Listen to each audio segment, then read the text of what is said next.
If you had water in the wilderness, if you ever been pulled up out the pit, if you made it through and it makes no sense, yeah, that's how you know it was him. If you got a savior who broke your chains, if you got a maker who made a way, if you got a Holy Ghost in your veins, then praise him like you're not ashamed. Who opened your prison doors? Who dried up your ocean floor?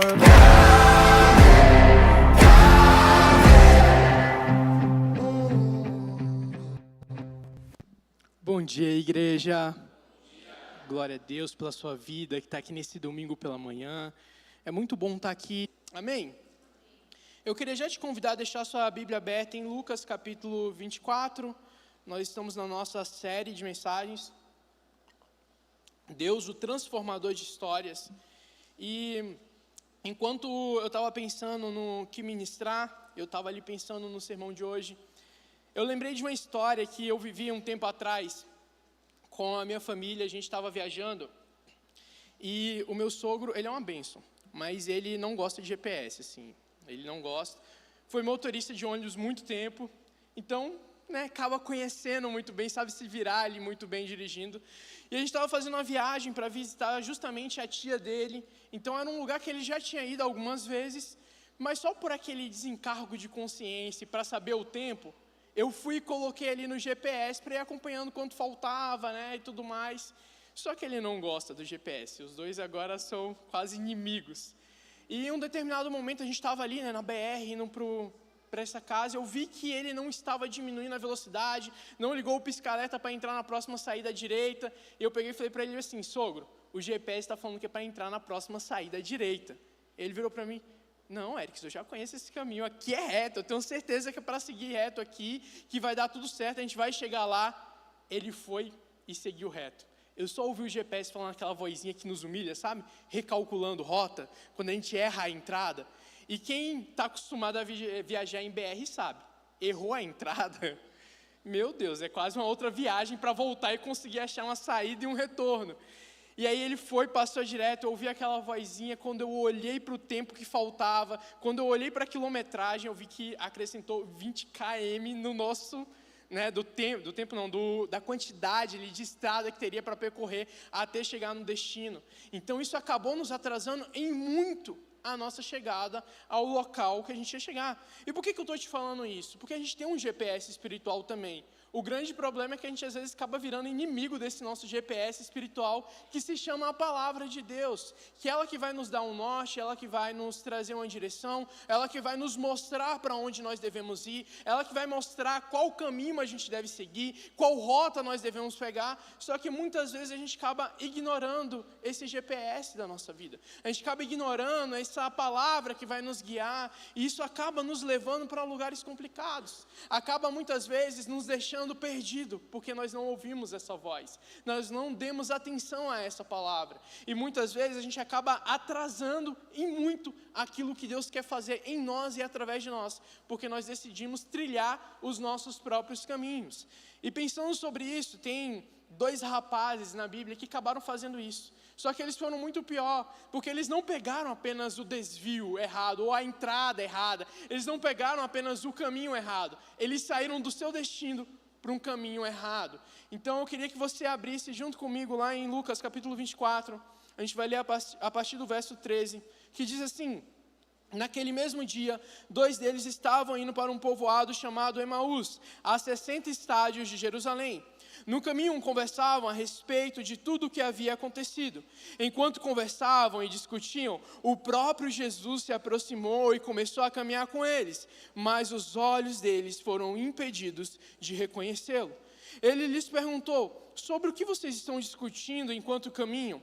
Eles pararam com o rosto entristecido. Um deles, chamado Cleopas, perguntou-lhe: Você é o único visitante em Jerusalém que não sabe das coisas que ali aconteceram nesses dias? Que coisas? Perguntou. O que aconteceu com Jesus de Nazaré? Responderam. Ele era um profeta, poderoso em palavras e em obras diante de Deus e do povo. Os chefes dos sacerdotes e as nossas autoridades o entregaram para ser condenado à morte e o crucificaram. Contudo, esperávamos que ele era aquele que traria a redenção a Israel. Hoje é o terceiro dia desde que tudo isso aconteceu.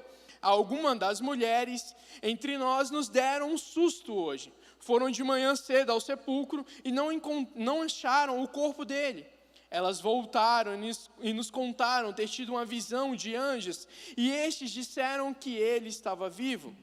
Alguns dos nossos companheiros foram ao sepulcro e encontraram tudo exatamente como as mulheres haviam dito, mas não o viram. Ele lhe disse: como vocês custam a entender e como demoram para crer em tudo que falam os profetas? Não devia o Cristo sofrer essas coisas e entrar na sua glória? Então, começando por Moisés e por todos os profetas, explicou-lhes o que constava a respeito dele em todas as Escrituras. Ao se aproximarem do povoado do qual estavam indo, Jesus fez como que ia mais adiante. Eles, porém, insistiram muito: fique conosco, pois o dia findou e está chegando a noite.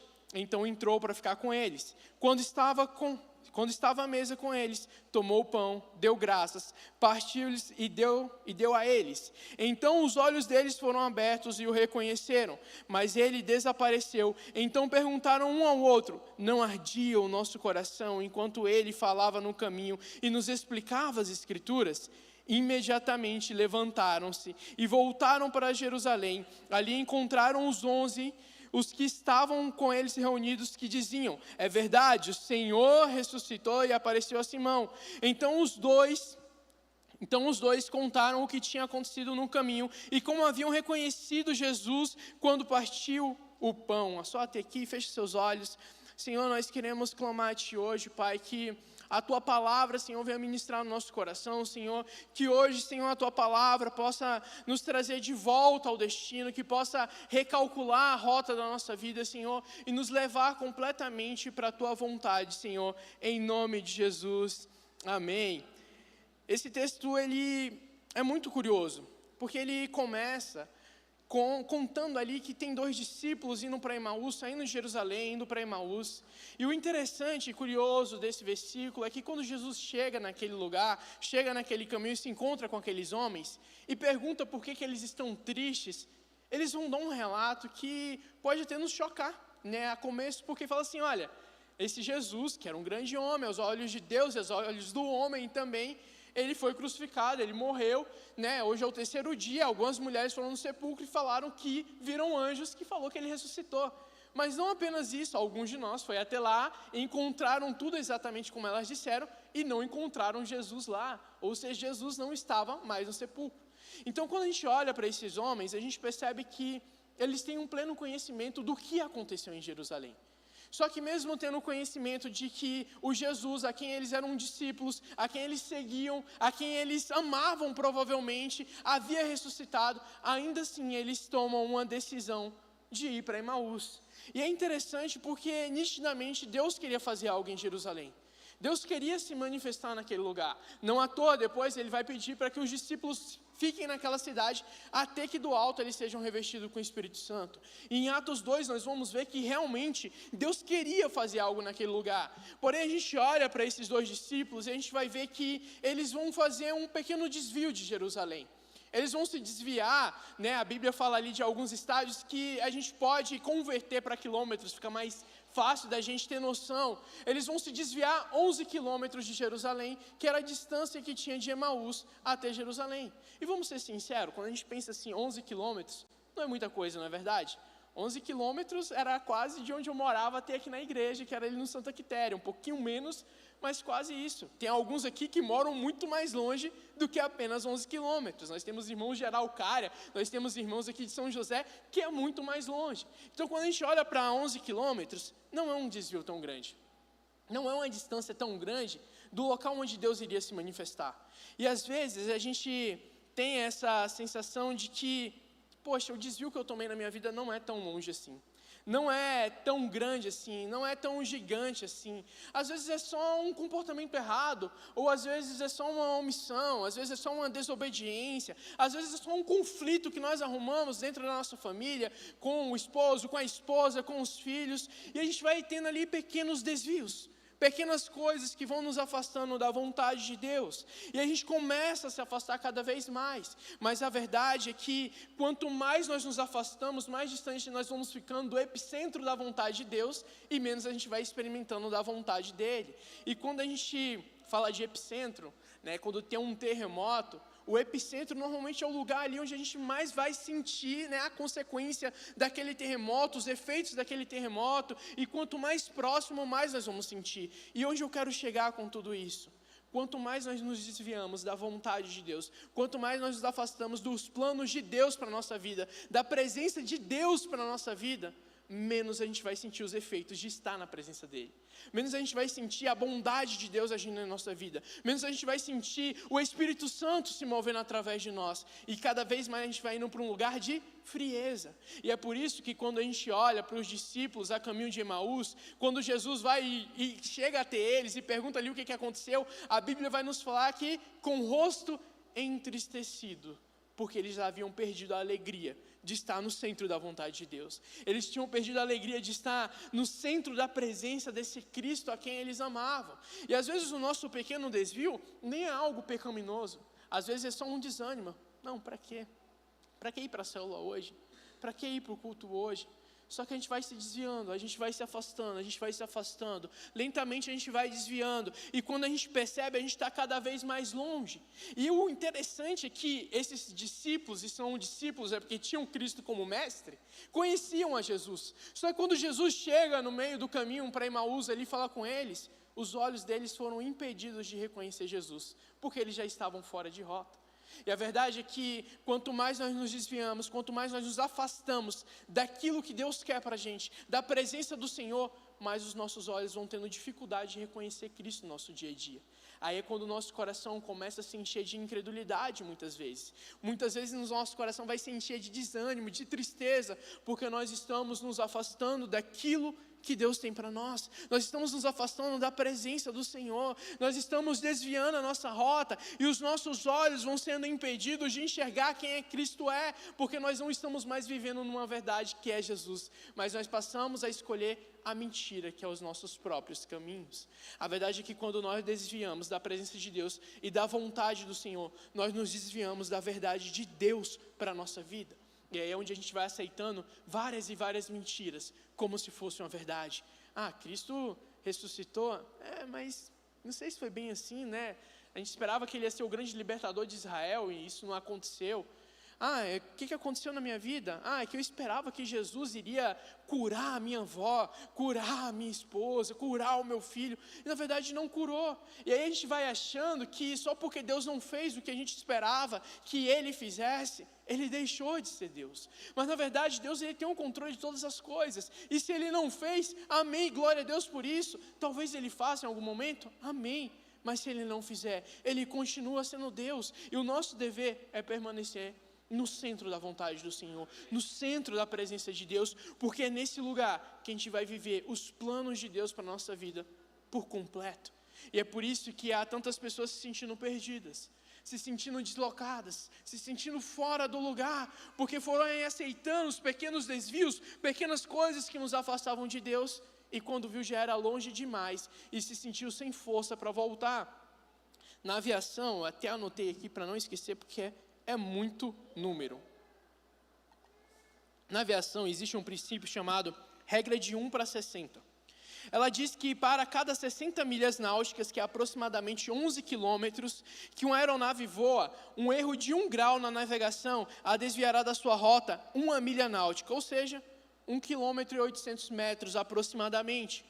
Em um voo saindo de Lisboa até Nova York, que dá uns 5.000 quilômetros, um erro constante de apenas 1 grau, vai fazer com que essa aeronave erre o seu destino em 90 quilômetros. Isso vai fazer com que ou ela seja obrigada a pousar em um aeroporto que não era o seu destino, ou talvez no pior cenário de todos, vai fazer com que ela chegue a um lugar onde não tem que pousar, e um acidente pode acontecer ali, e uma tragédia acontecer. E o que eu quero te dizer com isso?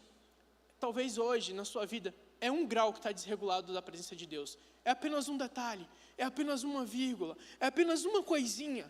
Mas esse erro constante vai esfriando a nossa fé. Esse erro constante vai nos afastando da presença de Deus. Esse erro constante vai nos fazendo ficar longe daquilo que Deus tem. E uma pequena vírgula, um pequeno erro, um pequeno grau que você desvia, um pequeno grau que você muda da sua trajetória, pode te fazer errar completamente o alvo. E é por isso que talvez hoje o seu coração até se sente perdido onde você está, pensando, meu Deus, o que eu fiz da minha vida? Que lugar é esse que eu estou? Não era aqui que eu deveria estar, não era assim que eu deveria ser, não era desse jeito que o meu coração deveria estar, não era assim que a minha família deveria estar, não era assim que a minha área profissional deveria estar, não era assim que o meu ministério deveria estar, porque você normalizou um grau, você normalizou esse desvio, você normalizou essa pequena mudança de rota, esse pequeno atalho muitas vezes, mas isso nos deixa completamente distante daquilo que Deus quer fazer para a gente. E deixa eu te falar algo, não importa se é um pequeno desvio ou um grande desvio, isso é suficiente para nos deixar longe da vontade de Deus, longe da presença do Senhor, longe do nosso destino, longe do nosso alvo. Aqueles discípulos que estavam a caminho de Emaús, eles deveriam estar em Jerusalém junto com todos os outros, mas eles estavam agora indo para Emaús. Sabe, a gente precisa entender que o nosso lugar não é em Emaús. O nosso lugar é em Jerusalém. Estar em Jerusalém significa estar no lugar onde Deus quer se manifestar, é permitir que frase muito legal essa semana, que falava assim, Deus ele não tem que se adaptar à nossa rotina, a nossa rotina precisa se adaptar ao nosso Deus. Não é Ele que precisa se adaptar às nossas rotas e às nossas escolhas, mas somos nós que precisamos adaptar o nosso destino para que seja a presença dEle. Essa tem que ser a nossa prioridade e é isso que transforma por completo a nossa vida. E nós nos sentimos distantes e perdidos porque nós nos afastamos disso. Estar fora de rota é você errar o alvo que é Jerusalém, errar a presença de Deus, errar a vontade de Deus na sua vida. Mas estar fora de rota também significa estar com o nosso coração muitas vezes frio e distante de Deus. Estar com o nosso coração muitas vezes vivendo uma vida de pecado, uma vida de desobediência, ou como eu falei, até mesmo não seguindo o caminho da omissão. Eu acho que a omissão é talvez uma das que mais entristece o coração de Deus, se a gente pode dizer assim. Porque a omissão é você saber a verdade, saber o que Deus quer fazer através da sua vida e de maneira voluntária, escolher se esconder e não fazer aquilo que Deus está te pedindo para fazer. A gente sabe o que Deus quer fazer, mas a gente começa a colocar algumas desculpas na frente daquilo que é a vontade de Deus. Deus me chamou para fazer tal coisa. Eu não sei se eu sou capaz, eu não sei se eu consigo falar, eu não sei se eu sou bom o suficiente, eu não sei se eu tenho um tempo, eu não sei se eu tenho aquilo, e a gente vai colocando desculpas para se omitir aquilo que Deus já falou para a gente fazer. E a gente vai achando que está tudo bem, e isso é estar fora de rota. Se omitir é estar completamente fora de rota, e pior ainda, parado no meio da rota ainda. Você se desvia da rota e ainda para no meio do caminho. Mas estar fora de rota é isso, é desobedecer, é se omitir, é não acreditar naquilo que Deus tem para você, é não dar crédito a isso, é não se preocupar em fazer a manutenção do seu relacionamento com Deus. E tudo isso vai nos levando a um caminho de desobediência ao Senhor, porque a vontade dEle é que nós sejamos como Jesus foi. E quando a gente olha para Jesus, Ele teve inúmeros motivos para talvez desviar a sua rota. Estava ali diante dele uma cruz pesada, que ele deveria ser crucificado, e mesmo lá no Getsemane, ele olha, ele pensa naquilo, ele sabe tudo que vai acontecer, mas ele decide não sair da rota, e ele fala, Pai, se for possível, passa de mim esse cálice, mas antes, não seja feita a minha, mas seja feita a tua vontade. Jesus sabia que estar no centro da vontade de Deus era a coisa mais importante naquele momento. E muitas vezes, quando a situação aperta, quando a dificuldade chega, às vezes a gente quer fazer as coisas do nosso jeito, dar o nosso jeitinho, né? Fazer as nossas escolhas, a nossa própria rota, o nosso próprio caminho. E aí a gente começa a se sentir perdido, porque a gente acha que é com a nossa mão, com a nossa força, que a gente vai resolver tudo. Mas é somente debaixo da vontade do nosso Deus que nós encontramos a resposta para completamente tudo na nossa vida. É somente em Cristo que nós encontramos a direção correta que nós devemos seguir. Em 1 João, capítulo 2, versículo 3 ao 6, vai falar: Desta forma, sabemos que o conhecemos, se obedecemos os seus mandamentos. Aquele que diz, eu o conheço, mas não obedece aos seus mandamentos, é mentiroso, e a verdade não está nele. Mas se alguém obedece a sua palavra, nele verdadeiramente o amor de Deus será aperfeiçoado. Desta forma, sabemos que estamos nele. Quem afirma que permanece nele deve andar como ele andou. Então, nesse texto, nós vemos que o estar fora de rota, ou desobedecer à vontade de Deus, sair da presença dele, conhecer a verdade, mas não praticar, é semelhante a um mentiroso.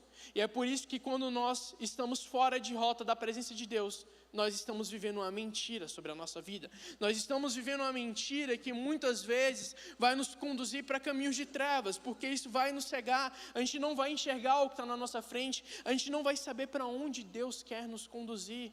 E é por isso que, diante de alguns cenários familiares, a gente se desespera, pensando, Deus, o que eu vou fazer? Eu não sei para onde ir. Meu Deus, o que está acontecendo? Como que minha família está desmoronando desse jeito? Porque Deus deixou de ser o centro daquele lá. Ele deixou de ser o caminho daquele lá, para que fossem escolhidos ali caminhos, talvez de egoísmo, muitas vezes. Caminhos de rancor, de mágoa, caminhos de feridas. E a gente vai tomando esses caminhos como se fossem verdade. E isso vai nos conduzindo a caminhos de trevas sobre a nossa vida.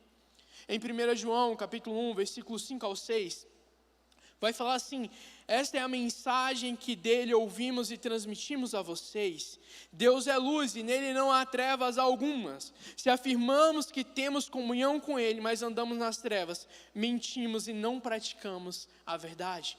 O nosso Deus é luz, e significa que onde Ele está, não há nada em oculto, não há nenhuma mancha, não há nenhuma marca, porque Ele é a luz sobre a nossa vida. E se nós caminhamos por um caminho de trevas, por um caminho de maldade, por um caminho de pecado, por um caminho de abandono, por um caminho de rancor, significa que a gente não está caminhando na verdade de Cristo, que é o perdão, que é o amor, que é a reconciliação, que é a luz para o nosso caminho. Sabe, uma vez não, né? Logo quando eu casei com a Bela, a gente conhece de verdade a pessoa depois que a gente casa, né? É um negócio impressionante. E a Bela tinha uma prática, assim, complicada para mim. Porque para eu acordar é um processo, assim, bem devagar. Eu sou um baiano, assim, bem nato nesse quesito. Eu acordo em processos, em etapas, assim, minha mente vai funcionando aos poucos. Hoje até o Johnny me mandou uma mensagem, eu acordei, fui responder ele, falei ali, bom dia, irmão, e esqueci de responder porque minha cabeça já estava ali ainda em processo de acordar. Então, o que eu fazia na Bahia? Lá o sol nasce ali por volta das 5 da manhã, então eu dormia com a cortina bem clarinha. Quando o sol nascia, entrava aquela luz no meu quarto e eu conseguia acordar, né, e me despertar ali muito mais fácil para poder fazer tudo que eu precisava fazer no meu dia. E aí eu casei com uma pessoa que era o completo oposto de mim. Ela colocava blackout em tudo, assim, queria o quarto em completa escuridão, e se tivesse uma fagulha de luz assim passando e tocando na parede ou no teto, ela me pedia para levantar e dar um jeito de tampar aquilo ali para não entrar nada de luz, completa escuridão. Aí um dia eu acordei, estava com sede, tentando ir para a cozinha beber água, né, pegar ali uma garrafa de água, eu não conseguia achar o interruptor. Aí eu comecei assim a tatear no meu quarto, procurando interruptor, e eu comecei a me perguntar, meu Deus, será que eu fui levado pelo Senhor para um outro lugar que eu não conheço? Eu já conheço esse quarto, tudo bem, recém-casado, conhecia pouco o quarto, mas comecei a tatear e não encontrava nem a luz do abajur, nem a luz do quarto, não encontrava luz nenhuma. E o que eu quero dizer para você com tudo isso? É que talvez é exatamente assim que você está vivendo a sua vida. Talvez é exatamente assim que está algumas áreas da sua vida. Você está se sentindo perdido no escuro, tentando tatear, achar uma direção, tentando achar uma luz sobre a sua vida, mas não consegue encontrar porque há muito tempo você se desviou daquele que é a luz. Você se desviou daquele que tem a esperança para a sua vida, daquele que tem o caminho, a resposta, aquele que pode trazer solução para essa área da sua vida que você está há muito tempo tateando, perdido sem saber a direção para onde deve seguir. Sabe, não deixa isso mais acontecer na sua vida. Sabe, para de tatear hoje. Deus, Ele não te chamou para ficar andando perdido, tateando, procurando uma direção. Não, Ele te chamou para seguir e acertar um alvo. Você tem um caminho, você tem um destino, você tem um lugar onde você precisa estar, que é na presença de Deus. A gente não precisa mais ficar tateando, procurando aquele ponto de ignição na nossa vida, onde finalmente as coisas vão começar a caminhar. E quando eu falo começar a caminhar, não significa que tudo vai dar certo, mas a gente encontra contentamento até nos dias difíceis, quando nós estamos na presença de Deus. E é por isso que Paulo fala, olha, posso todas as coisas naquele que me fortalece, porque na presença de Deus, a gente pode passar pela situação que for, a gente está feliz, a gente está alegre, a gente se alegra em todo o tempo. E nesse mesmo capítulo, em Filipenses capítulo 4, Paulo vai dizer assim, alegrem-se no Senhor, outra vez vos digo, alegre-se sempre no Senhor, porque em Deus, na presença de Deus, nós encontramos a nossa verdadeira alegria, o nosso verdadeiro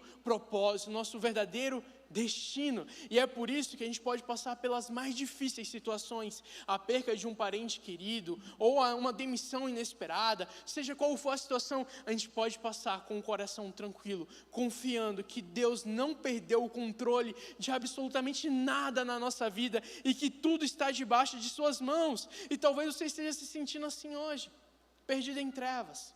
Talvez a sua família está um caos. Talvez o seu trabalho está um caos, a sua vida financeira está um caos, a sua vida ministerial está um caos, o seu coração está um completo caos, a sua emoção está um completo caos. Mas sabe, eu tenho uma boa notícia para você hoje, porque não importa se o seu desvio foi pequeno ou grande, porque não há desvio grande o suficiente que Jesus não possa recalcular a rota da nossa vida, não há. Então não importa o quanto a gente se afastou, Jesus pode recalcular a rota do nosso coração hoje. E ele estava ali, os discípulos estavam ali completamente fora de rota. O destino deveria ser Jerusalém, mas eles estavam em Emaús, estavam a caminho de Emaús, completamente longe daquilo que Deus queria fazer. Só que não é porque eles estavam longe ou fora de rota que significa que era o que Deus queria para eles. E aí, assim como em Lucas capítulo 15, que tem ali a parábola da ovelha perdida, Jesus ele sai ao encontro desses dois discípulos que se perderam no caminho.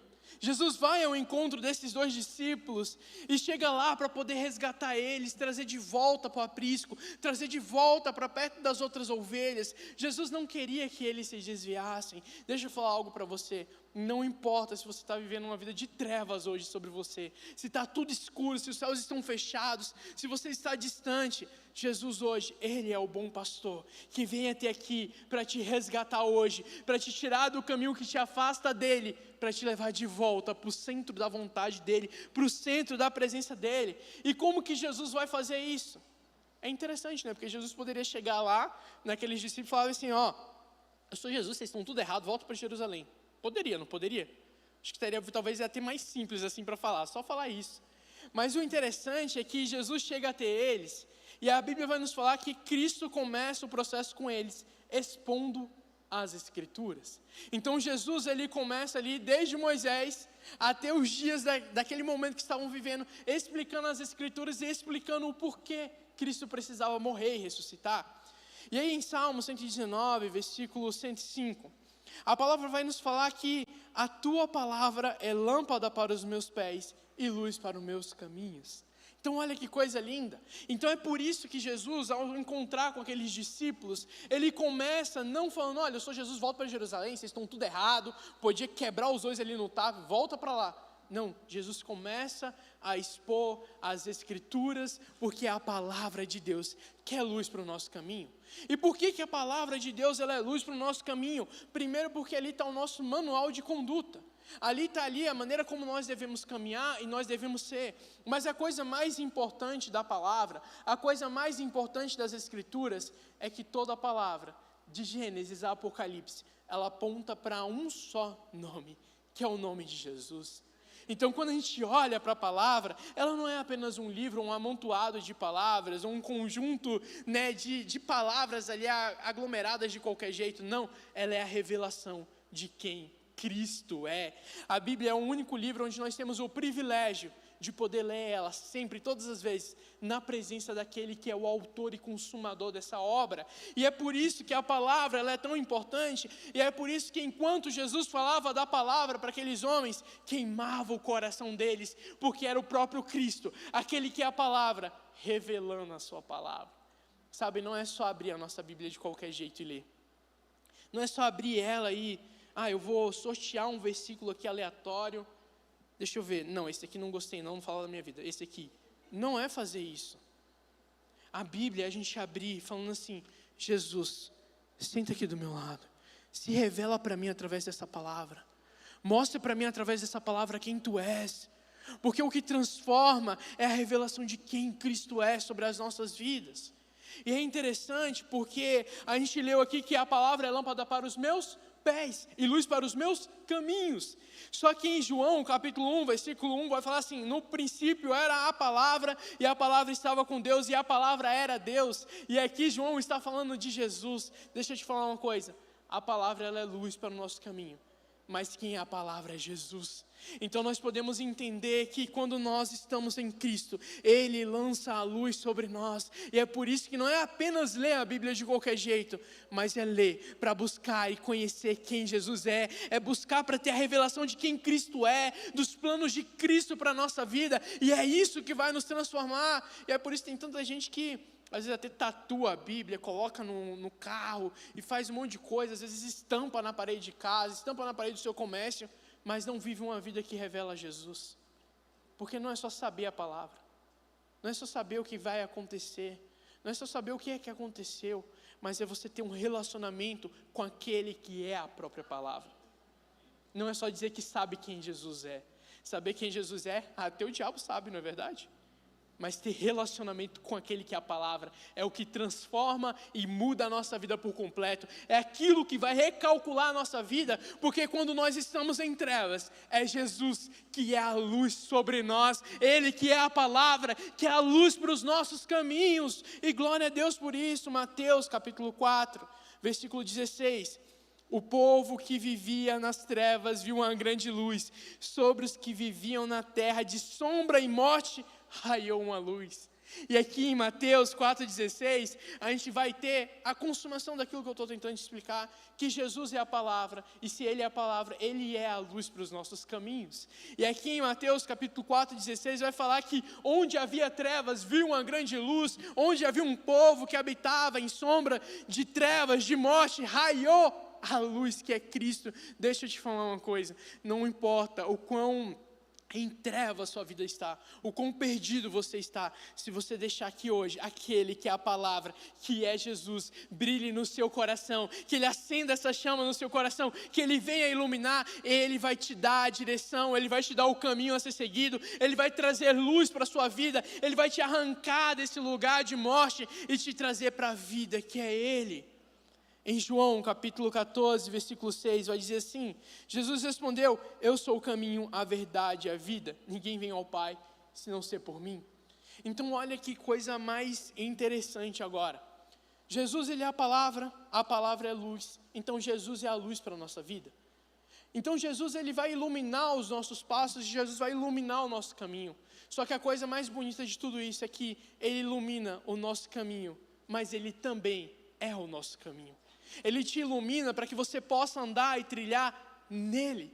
É Ele que é o caminho, e é por isso, como nós lemos lá, aquele que fala que crê em Cristo, mas não anda como Ele andou, está mentindo, porque o nosso caminho é Jesus, e a palavra nos ilumina, para que nós possamos ser igual a Jesus, para que a gente possa andar como Ele andou, para que a gente possa entender que a única verdade está em Jesus. Ele é a verdade, Ele é o nosso caminho, e é nele que nós encontramos vida, mesmo diante de cenários de morte sobre a nossa vida. Ai, a minha família morreu, em Jesus há ressurreição, em Jesus há vida. Ai, a minha vida profissional morreu, em Jesus tem ressurreição. Meu ministério morreu, em Jesus tem ressurreição. Ah, mas fizeram aquilo comigo, não importa, em Jesus tem a ressurreição, porque Ele é o caminho, Ele é a verdade e Ele é a vida para nós, e é por isso que Jesus é o grande transformador de histórias. Porque não importa o quão morto nós estamos, não importa o quão longe da vontade nós estamos, não importa o quão longe da presença nós estamos, em Cristo a nossa história pode ser completamente transformada. Você viu ali no vídeo, pessoa segurando, ovelha perdida, mas quando vira, filho encontrado, porque em Jesus nós temos essa esperança, porque quando Ele lança a luz da sua palavra sobre o nosso coração, Ele aponta o nosso destino, que é o Senhor Jesus. Ele nos mostra para onde nós devemos seguir, Ele nos dá uma direção, Ele nos fala não apenas a direção, o caminho, mas como nós devemos seguir nesse caminho, que é através dos passos de Jesus. Então é olhando para Cristo que nós encontramos o verdadeiro padrão e a verdade para que a gente possa viver a nossa vida. Sabe, Ele não apenas vai iluminar a nossa vida, mas Ele vai nos dar essa direção. Ele vai ser esse caminho para nós. Então, para que você não se sinta até perdido no que eu estou tentando te falar aqui, muitas vezes nós estamos perdidos em nossas vidas, sem saber para onde ir, porque nós estamos caminhando por caminhos de trevas.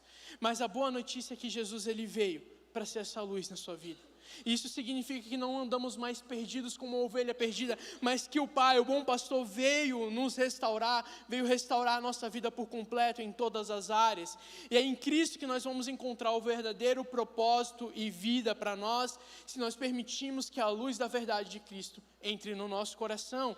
Mas que verdade é essa que precisa entrar no nosso coração? A verdade é que Cristo, Ele é Deus. E essa é a principal verdade que a gente precisa entender hoje. Jesus Cristo, Ele é o próprio Deus que veio à terra, o próprio Deus que morreu a morte de cruz, mas Ele ressuscitou, e não apenas isso, mas Ele ressuscitou e subiu e hoje está à destra do Pai.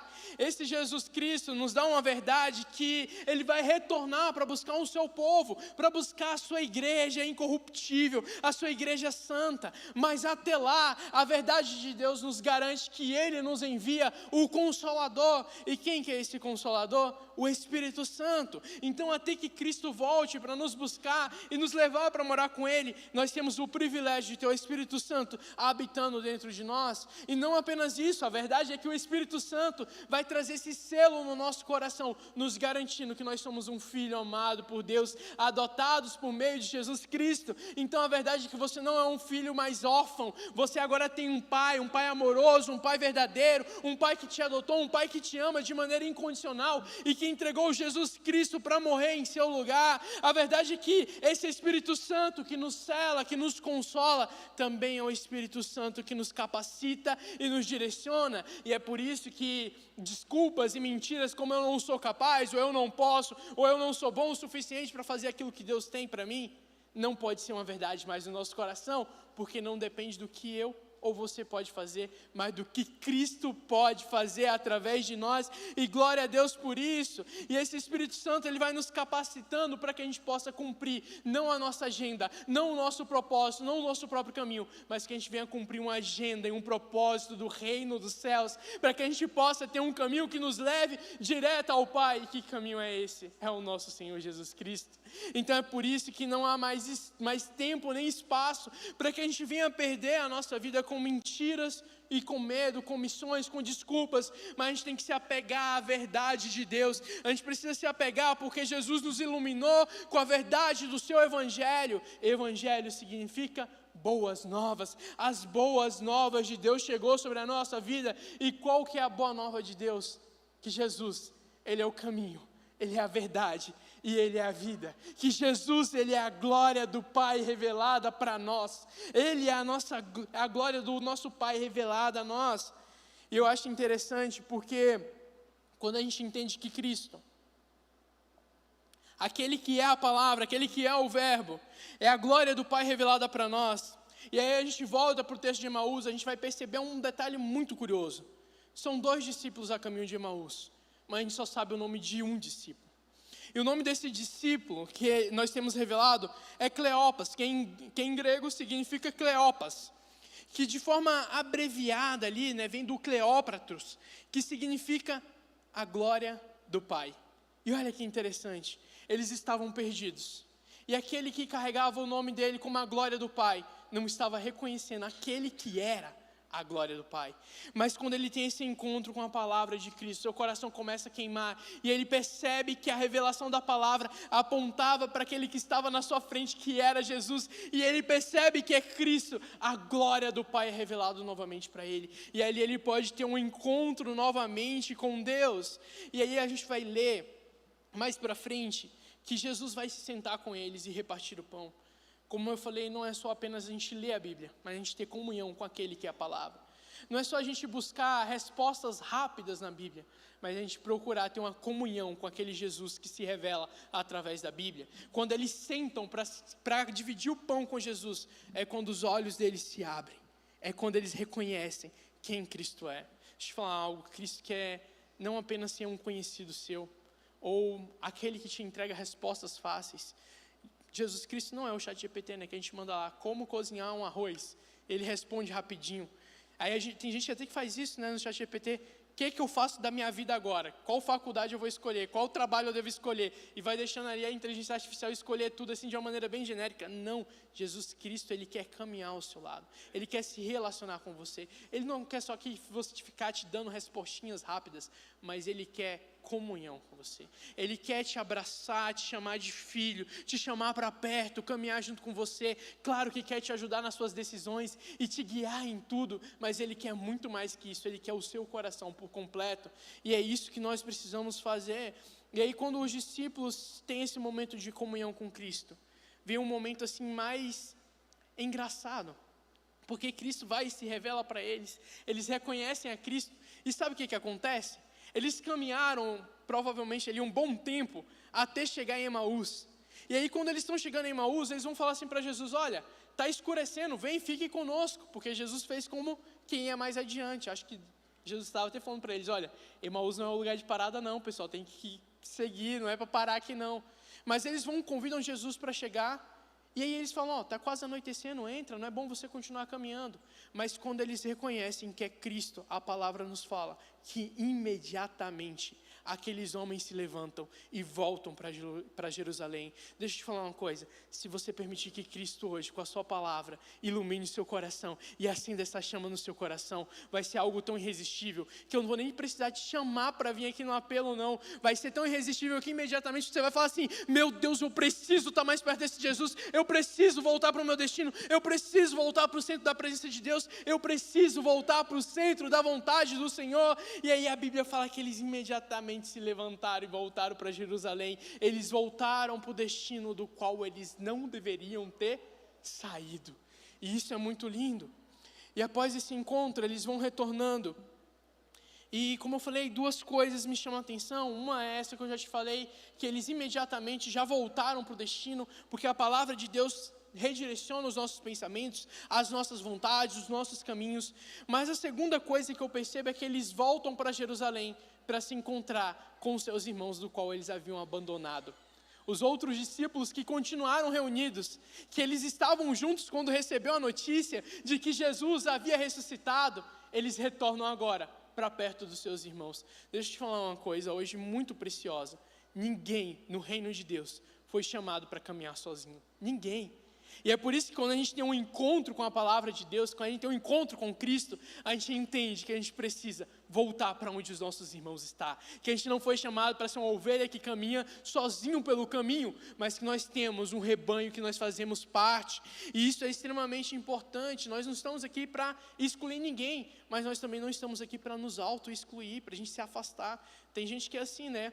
Chega na igreja muito atrasado, e sai quando começa o apelo para ninguém falar com ele. Não quero ser visto por ninguém. Meu amigo, a gente não foi visto, não foi chamado por Deus para ser fantasma dentro da igreja, não. A gente foi chamado para ser família, para ser ovelha, para ser rebanho, para ter comunhão, para ter unidade. Como é que a gente vai andar na mesma direção, na mesma visão, se nós não estamos caminhando juntos? Já tentou pegar na mão de alguém e um para a esquerda e um para a direita? Vocês vão para onde assim? Para lugar nenhum. A não ser que tenha um mais forte que sai arrastando, né? Mas vai machucar o outro inteiro.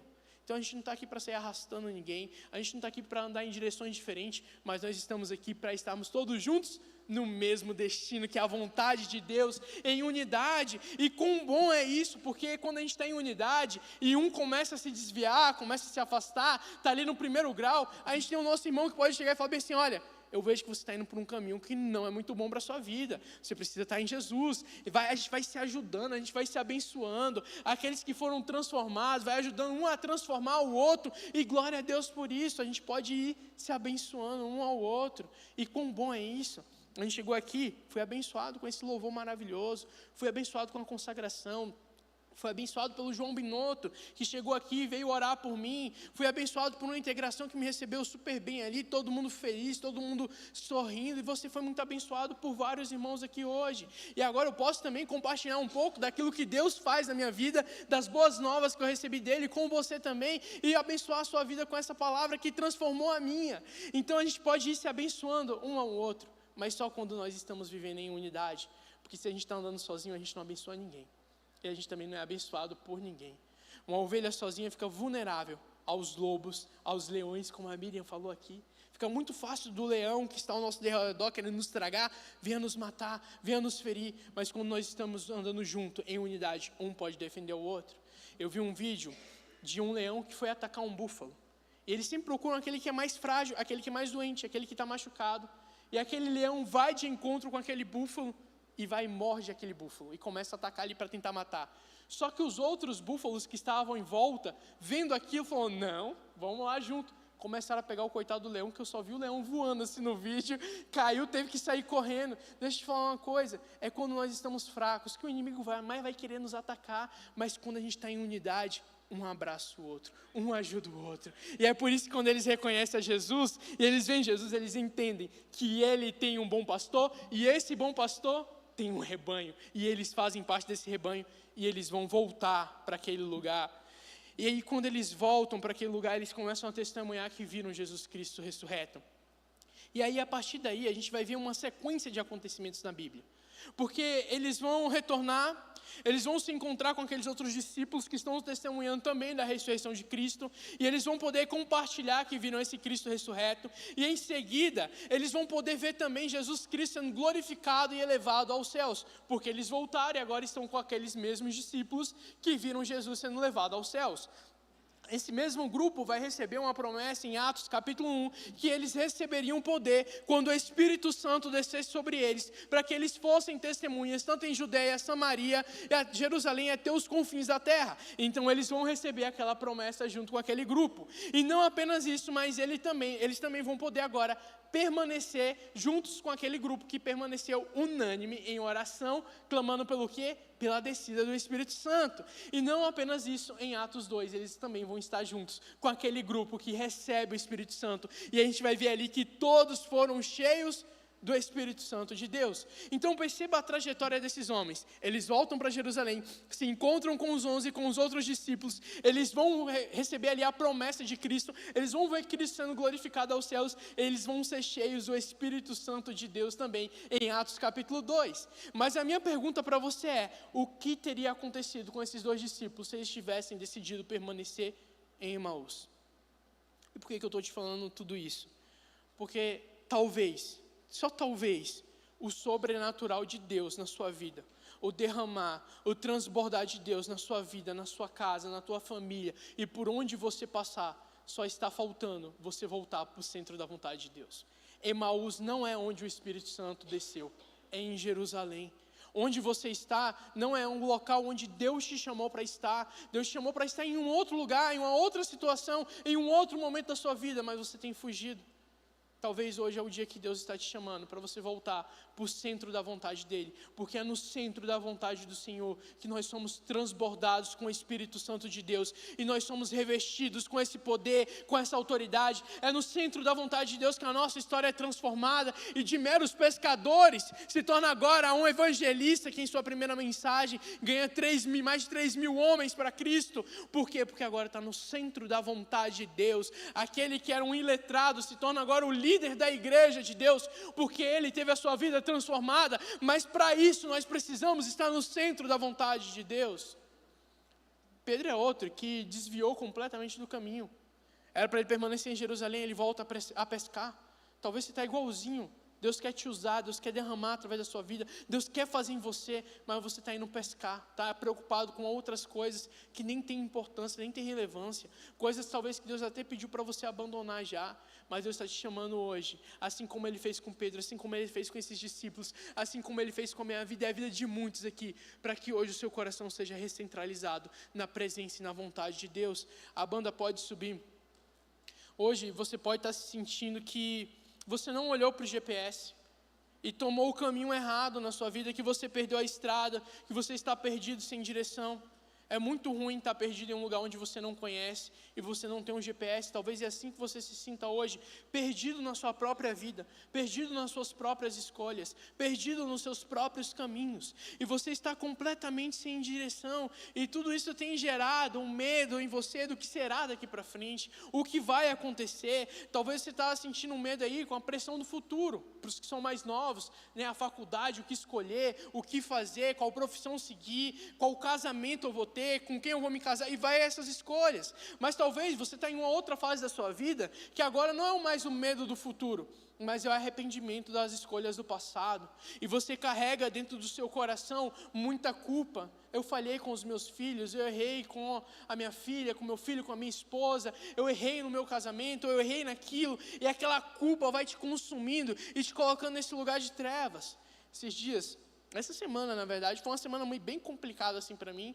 A Bela ela trabalha de manhã, então eu fico cuidando da Chloe pela manhã. E ela normalmente é uma criança que dorme assim até 11 horas. Já vi ela dormir até as 2, assim. Direto na noite toda, até as 2 ela gosta de dormir.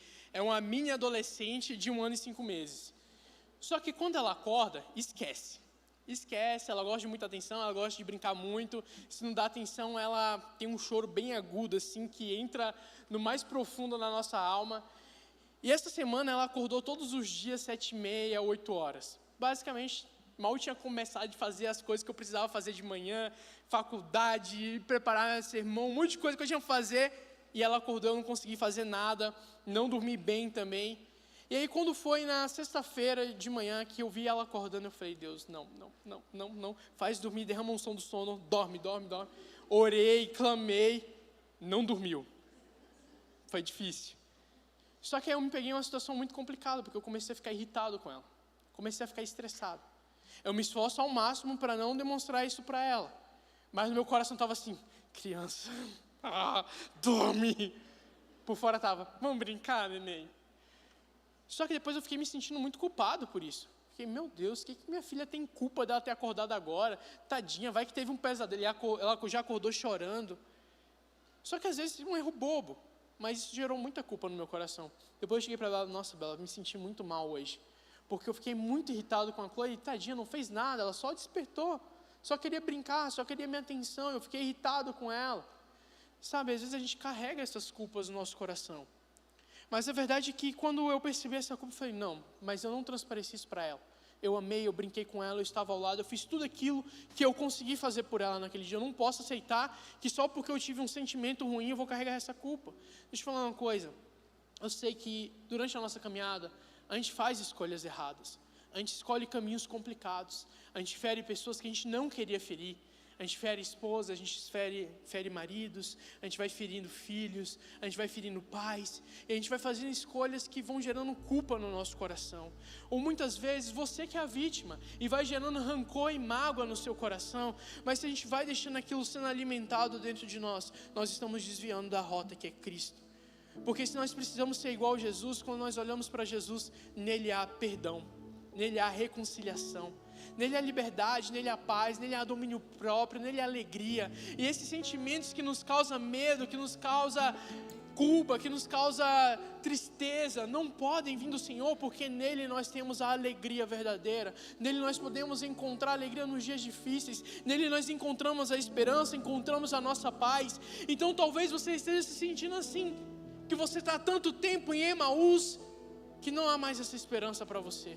Que não há como reparar os erros do passado, que não há como liberar perdão, nem pedir perdão, que não há como liberar essa mágoa, ou você sente que Emaús está sendo seu destino, porque você não sabe o que você vai fazer, você está perdido. Mas assim como aqueles discípulos, hoje eu estou aqui para olhar para você, não apontando o dedo para você e dizendo os seus erros, aquilo que você fez de errado, suas escolhas erradas. Mas eu estou aqui hoje para te dizer que aquele que é a palavra, Ele transformou a minha vida, Ele transformou a minha história, e transformou a história de todos que vocês viram naqueles vídeos, e de muitos aqui presentes, mas que Ele quer transformar também a tua história, que Ele quer realinhar a tua trajetória, que Ele quer recalcular o teu destino hoje, que Emaús não é o teu lugar, que não é para você parar, Ele é o caminho que te leva de volta ao Pai, e é somente nele que nós temos isso. O interruptor não é apenas, como eu falei, abrir a Bíblia, mas conhecer aquele que a Bíblia revela, que é Jesus Cristo, e Ele quer se revelar hoje para você, através da palavra dEle, Ele quer acender essa luz. Então a minha pergunta para você hoje é apenas uma: qual é a sua Emaús hoje? Feche seus olhos. Em outras palavras, o que na sua vida hoje está te afastando da vontade e da presença de Deus? Sabe, qual que é a área hoje da sua vida que talvez você precisa renunciar e entregar para Deus? Será que é o controle da sua vida que você tomou para você e hoje você precisa devolver esse controle para Deus? Há alguma área que Deus já te deu a direção e a autoridade para você fazer, mas você não tem feito talvez? Essa tem sido sua Emaús. Deus te chamou para fazer, você ainda não tem feito aquilo que Ele te pediu. Seja por desobediência, por medo ou sentimento de não se sentir capaz. Quais são os erros do passado que te aprisionam hoje? Quais são os medos do futuro que te aprisionam hoje e que te levam a ter Emaús? Sabe, hoje eu quero te convidar a fazer o caminho daqueles discípulos. Fica de pé no seu lugar, com os olhos fechados ainda. Hoje eu quero te convidar a dizer um basta para Emaús na sua vida. Um basta para o lugar onde a tua fé estacionou, onde a tua vida estacionou, onde a presença de Deus foi deixada para trás. Hoje eu quero te convidar a fazer o caminho dos discípulos de Emaús. E de uma maneira simbólica, você sair do seu lugar representando: Senhor, hoje eu estou saindo de Emaús, porque hoje eu quero voltar para Jerusalém. Eu quero te convidar, enquanto a banda estiver tocando, você fazer esse caminho, de você vir aqui no altar e falar assim: Senhor, a partir de hoje, na minha vida, nada mais é importante do que estar na Tua presença. Hoje o meu destino, o meu lugar de pertencimento é na Tua presença. Que vem aqui na frente com o seu coração falando assim: Senhor, transforma hoje a minha história, transforma hoje os meus caminhos, me dá um novo destino, uma nova orientação, porque eu tenho certeza que assim como Lucas 15, o filho pródigo estava longe, o filho pródigo tinha se desviado daquilo que era a vontade de Deus para ele. Mas quando ele volta para casa, o pai estava lá com uma nova veste, com uma nova sandália e com um novo anel para colocar no seu dedo. Sabe, o Senhor está aqui hoje com a nova sandália para que você possa trilhar não mais os teus caminhos, mas trilhar debaixo dos caminhos dele. E é por isso que enquanto a banda estiver louvando, eu quero te encorajar hoje a sair do seu lugar e falar: Emaús não é mais o meu lugar, porque o meu destino hoje não é mais esse caminho de trevas, não é mais essa sombra de morte que está sobre a minha vida, que está sobre a minha família, que está sobre a minha casa. Mas hoje você vai declarar que o teu destino, o destino da tua casa, o destino da tua família é o reino de Deus, não é mais Emaús, mas é estar no centro da vontade do Senhor. Então por isso, enquanto a banda estiver cantando, eu quero te convidar a sair do seu lugar, declarando isso hoje: o meu destino é o reino de Deus. Quem é esse?